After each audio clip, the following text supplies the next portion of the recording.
School में lunch time हुआ तो बच्चे लंच खोल के खाने लगे। अनिल जी जैसा बच्चा था, वो मास्टर वहाँ से गुजरा, तो बोला यार बड़ी अच्छी सब्जी बनाई थी माँ ने, थोड़ी मैं खा लूँ? कह रहे हाँ सर खा लो, क्या बड़ी बात है, खा लो, लेकिन तू तो भूखा रह जाएगा। नहीं सर आप खा लो, कोई बात नहीं, लेकिन तेरी माँ पूछेगी तो तू क्या बोलेगा? तो अनिल जी बोले कोई बात नहीं सर आप खा लो, मेरी माँ पूछेगी तो मैं कह दूँगा मेरा खाना कुत्ता खा गया। तो वही बचपन से आपको जोड़ने की कोशिश करता हूँ। मेरे बच्चे एक दिन घर में खिलौनों से खेल रहे थे, मैंने वहीं से ही कविता निकाला। वाह। जब स्कूल में था तो बहुत अरमान था मुझे जल्दी बड़े होने का। जब स्कूल में था तो बहुत अरमान था मुझे जल्दी बड़े होने का। मेरी अलमारी में रखे कुछ खिलौने मुझसे बोले यार बड़ा शौक था तुझे बड़ा होने का। मेरी अलमारी में रखे कुछ खिलौने मुझसे बोले यार बड़ा शौक था तुझे बड़ा होने का। याद है जब दादी नानी के घर से खिलौने आते थे, तू और तेरी बहन हमारे दीवाने हो जाते थे। न समय का रहता था ध्यान, न भूख की परवाह। तेरे साथ बिताया वो समय हम भूल जाएं तो किस तरह। तेरा तो पता नहीं पर हमें बहुत दुख है तुझे खोने का। मेरी अलमारी में रखे कुछ खिलौने मुझसे बोले क्या बड़ा शौक था तुझे बड़ा होने का। अगली पंक्तियां देखें, यहाँ जितनी भी मातृशक्ति बैठी है आप सब ने ऐसा किया है कि हम थे बेजान पर हम में भी जान आ जाती थी। हम थे बेजान पर हम में भी जान आ जाती थी। जब तुझे खिलाने के लिए कभी कभी तेरी माँ हमको भी खाना खिलाती थी। हम थे बेजान पर हम में भी जान आ जाती थी। जब तुझे खिलाने के लिए तेरी माँ हमको भी खाना खिलाती थी। न जाने कितनी ही रातें हम तुझसे लिपट कर सोए हैं। तू हंसा तो हंसे, तू रोया तो हम भी रोए हैं। आज लौटा हमारे पास, हमें सचमुच बहुत दुख है तुझे खोने का। मेरी अलमारी में रखे कुछ खिलौने मुझसे बोले यार बड़ा शौक था तुझे बड़ा होने का। माना कि बड़ा होने पर जमाने ने तुझे बदल दिया। माना बड़ा होने पर जमाने ने तुझे बदल दिया है, पर ये तो बता हम खिलौनों ने कब तेरी जिंदगी में दखल दिया है। ये समझ ले कि दिखावे की जिंदगी में हर बार सब कुछ अच्छा नहीं होता। हम तो ये जानते हैं कि बचपन से अच्छा और सच्चा कुछ नहीं होता। आप फिर से हमारे साथ खेलना, आप फिर से हमारे साथ खेलना, तुझे सचमुच दुख होगा अपने बड़े होने का।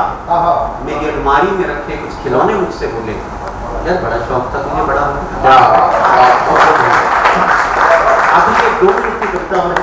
मैंने बहुत सारे बचपन से, और मेरा सौभाग्य रहा, मैं 7वीं क्लास में था जब पहली बार मैंने लाल किले का कवि सम्मेलन पिताजी के साथ देखने गया।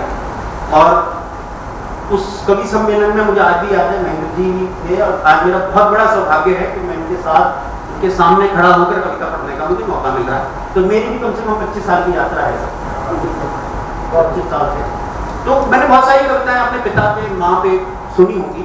मैं एक कदम आगे बढ़ा हूँ, मैंने अपनी बाप की माँ पे कविता लिखी, यानी कि अपनी दादी पे कविता लिखी। और वो कैसे क्या दिन थे और कैसे बुजुर्ग औरतें घर को संजो के रखती थी, आजकल तो समय है नहीं पता नहीं। उसके ऊपर है कि रोज रात को मुझे सुनाने के लिए एक नई कहानी सुनाती थी। पूरे घर की सुबह हो जाती थी जब दादी घर के मंदिर की घंटी बजाती थी। रोज रात को मुझे सुनाने के लिए एक नई कहानी सुनाती थी। पूरे घर की सुबह हो जाती थी जब दादी घर के मंदिर की घंटी बजाती थी। पूरा मोहल्ला हर शाम दादी को अपना सुख दुख सुनाता था। मुझे बड़ा अच्छा लगता था जब हर शख्स उनको अम्मा बुलाता था। मुझे बड़ा अच्छा लगता था जब हर शख्स उनको अम्मा बुलाता था। थी ऐसी कि कोई मुसीबत में हो तो दौड़ी चली जाएगी। किसी औरत के बच्चे की तबीयत ठीक ना हो ना तो नजर उतरवाने दादी के पास ही आएगी। किसी औरत के बच्चे की तबीयत ठीक ना हो ना तो नजर उतरवाने दादी के पास ही आएगी।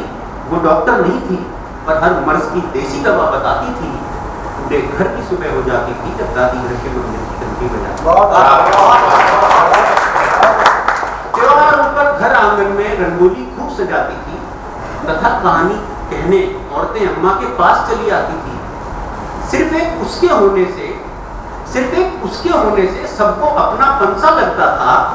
और कभी कभी दादी हड़का दे तो मेरा बाप और दादा थर थर कांपने लगता था। कभी कभार दादी हड़का दे तो मेरा बाप और दादा थर थर कांपने लगता था। थी कहने को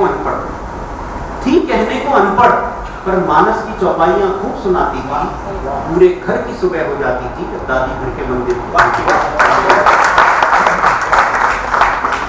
मैं भी बड़ा चंट था, दादी की हाँ में हाँ मिलाता था।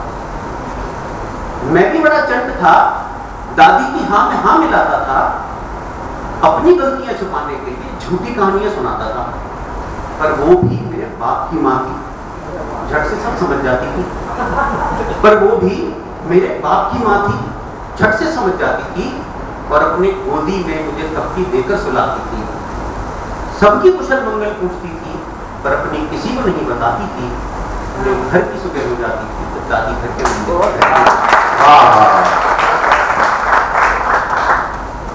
आखिरी बंद है, इसकी दूसरी पंक्ति पर आपका ध्यान चाहूंगा कि आज दादी नहीं है तो कहानियों का दौर छूट गया। आज दादी नहीं है तो कहानियों का दौर छूट गया। यह बड़े हुए नहीं रहेगा, शायद इसलिए संयुक्त परिवार टूट गया। आज दादी नहीं है तो कहानियों का दौर छूट गया। यह बड़े हुए नहीं रहेगा, इसलिए शायद संयुक्त परिवार टूट गया। मुझे इस भागदौड़ की जिंदगी में अपने मन का कुछ तो याद है। अपने बच्चों को कैसे बताऊं? पहले घर के बड़े हैं, बाकी सब उनके बाद है। पहले घर के बड़े हैं, बाकी सब उनके बाद है। वो दादी ही थी जो बातों बातों में गैर को भी अपना बनाती थी। पूरे घर की सुबह हो जाती थी जब दादी घर के मंदिर। बहुत अच्छे।